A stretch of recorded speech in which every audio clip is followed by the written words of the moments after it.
Is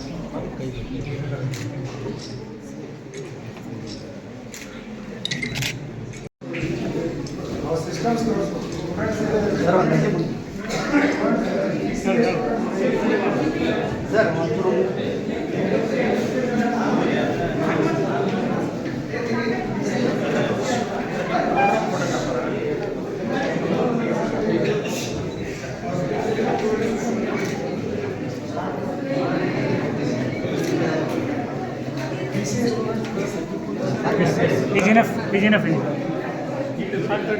Please.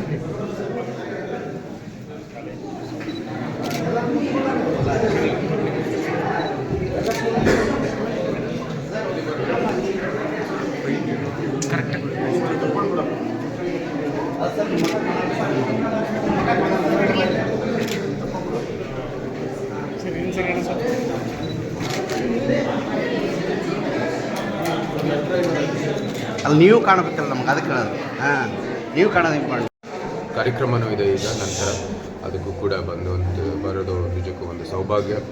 ಧಾರ್ಮಿಕ ಒಂದು ನೆಲೆಗಟ್ಟು ನಮ್ಮ ಕರ್ನಾಟಕದ ಪಾರಂಪರೆ, ಅದಕ್ಕಾಗಿ ಸದಾ ಅದರ ಪ್ರೋತ್ಸಾಹಕ್ಕಾಗಿ ನಾವು ಎಲ್ಲರೂ ನಿಂತಿದ್ದೀವಿ. ಸರ್, ಈಗ ರಾಜ್ಯದಲ್ಲಿ ಯೂನಿವರ್ಸಿಟಿಗಳು ಮೂಲಭೂತ ಸೌಕರ್ಯಗಳಿಂದ ಸಾಕಷ್ಟು ಕೊರತೆಯಲ್ಲಿ ಇದ್ದಾವೆ.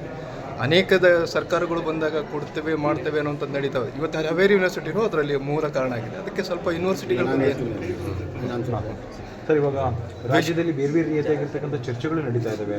ಈಗ ಇದಕ್ಕೆ ಸಂಬಂಧಪಟ್ಟಂತೆ ಕ್ರೈಮ್ಗಳು ಕೂಡ ತುಂಬ ಜಾಸ್ತಿ ಆಗ್ತದೆ. ಮೈಸೂರು ಭಾಗದಲ್ಲೂ ಕೂಡ ಈಗಾಗಲೇ ಎತ್ತಿದ್ದೀನಿ. ಕಾನೂನು ಮತ್ತು ಸುವ್ಯವಸ್ಥೆ ಸಂಪೂರ್ಣವಾಗಿ ವಿಫಲ ಆಗಿದೆ. ಮೈಸೂರು ಡ್ರಗ್ಸ್ ಘಟಕ ಆಯಿತು, ಈಗ ಬೆಂಗಳೂರಲ್ಲೂ ಕೂಡ 2 ಡ್ರಗ್ಸ್ ಘಟಕವನ್ನು ಅವರು ಪತ್ತೆ ಮಾಡಿದ್ದಾರೆ. ನಮ್ಮ ಪೊಲೀಸಲ್ಲ, ಮಹಾರಾಷ್ಟ್ರ ಪೊಲೀಸ್. ನಿಜಕ್ಕೂ ರಾಜ್ಯ ಸರ್ಕಾರ ಕಾನೂನು ವ್ಯವಸ್ಥೆ ಏನಿದೆ ಅವ್ರಿಗೆ ಸಂಪೂರ್ಣವಾದಂಥ ಸ್ವಾತಂತ್ರ್ಯ ಕೊಡಬೇಕಾಗಿದೆ. ಒಳ್ಳೆಯ ವ್ಯವಸ್ಥೆ ಇದೆ, ಅವ್ರಿಗೆ ಸರಿಯಾದಂಥ ನಿರ್ದೇಶನ ಕೊಟ್ಟು ಅವರಿಗೆ ಸ್ವಾತಂತ್ರ್ಯ ಕೊಡಬೇಕಾಗಿದೆ. ಅವ್ರು ಕೆಲಸ ಮಾಡಿದ್ರೆ ಒಳ್ಳೆಯ ಒಂದು ವ್ಯವಸ್ಥೆ ಸೃಷ್ಟಿಯಾಗುತ್ತೆ.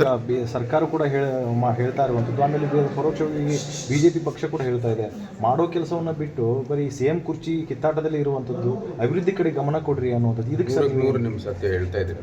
ಅವರ ಕುರ್ಚಿ ಜಗಾಟದಲ್ಲಿ ರಾಜ್ಯದ ಒಂದು ಆಡಳಿತ, ನಮ್ಮ ಕಾನೂನು ಮತ್ತು ಸುವ್ಯವಸ್ಥೆ ಎಲ್ಲಕ್ಕಿಂತ ಮುಖ್ಯವಾಗಿ ವಿಫಲ ಆಗ್ತಾ ಇದೆ. Thank you sir.